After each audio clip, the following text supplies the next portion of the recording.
kwentuhan. Hindi ko alam kung kwentuhan ba to o ano. Anyway, tuloy lang. Ano man to? Pati ang kantahan kasama ng mga superstar, ano natin, friends natin, celebrity. From superstar, duets. Ayan.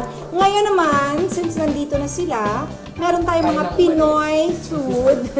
Pinoy foods. Ay, gusto mo ng foods? Ito yung mga street food. Hoy. Na makikita natin sa street. Ay, tarin na food! Yes, yes. Brava. Pagbubunutan kayo kung ano ang ititikman ninyo dyan. Paki-explain in English. Yaha. Mars, eko, Mars to, Mars. I see. Ang sagot ang IC. Bunot ka? Siya nga kasi siya. Siya. Choose yan eh. Ay.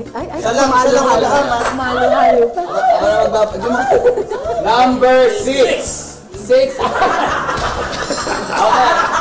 Yan ang tinatawag ko na. Explain how you eat it. Basta. Say okay? Okay, nga. Malaki yung bigay mo kung tipirin. Baka marabis eh. Okay. Close. Ay, baka mabulunan na yan. Sige nga! Sa inyo mo ba? Ay, sisi niya!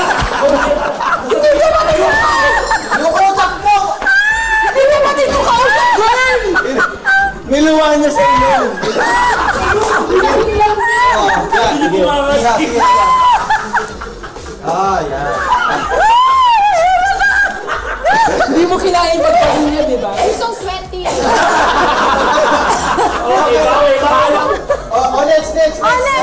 Next. Nahulaan ba niya? What is that? What was it? Chicken. Very good. Hindi nakakatawa. Nahulaan mo yung head. This is very emotional, right? Yes. Hindi nakakatawa. Oh, you're very And I got it.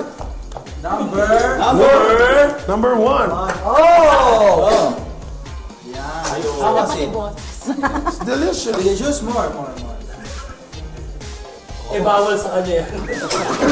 May gout pa naman. I can't walk. So, you can see na agad. Okay, next. Okay, next. Okay. It's your turn, Here we go. Good luck. So, wala kayo sa ano. Okay, number 5. Take that it.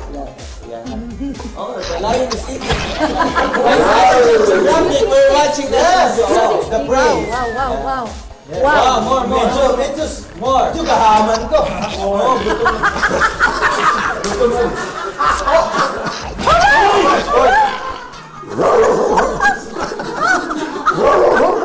At dahil very Pinoy naman ang mga kinain natin, magluluto na rin ako ng isa pang very special Pinoy food for all of you. Thank you very much. Okay lang ba si Sia? Tikman natin yan sa pagbabalik ng sarap, di ba? More!